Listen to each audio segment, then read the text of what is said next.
చెప్పేది ఖర్చు పెట్టలే పైసలు చెప్పేదా ఓట్లకు పైసలు కూడా అవసరం లేదు. ఎందుకు బదిలాడతానో అర్థం చేసుకో. నీ కొడుకు కొరకే నీ కొడుకు బదిలాడింది వేరు. నువ్వు తినకున్నా తిన్నా ఇప్పుడైతే నువ్వు చేతులు పట్టుకున్నావు ఎక్కువ మేము చేస్తాం గాని నువ్వు అంటేనే ఇగో నువ్వు ఓకే చెప్పాలి. ఇంతమంది చెప్పాలి అంతే. తప్పుల విషయం మేము మనిషి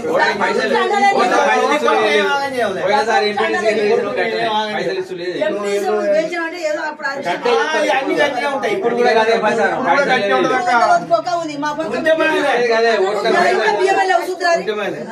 గదే ప్రచారం చేస్తాం మేము. అందరు పైసలు గదే ప్రచారం చేస్తాం.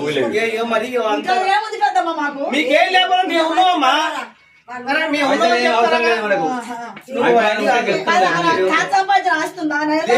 లేదు ఆయన మనిషే ఉన్నాడు. ఆయనే ఉన్నాడు అట్లా. అమ్మా నిన్నే ఆగం కావాలని మేము కోరుకోమమ్మా. అర్థమైందా? మా సాధ్యమైనంత మేము కూడా పోరాడతాం. మంది నా మనం అందుకో ఇల్లు కాలు పట్టుకుని వేయించుకుంటాం. నీ కొడుకు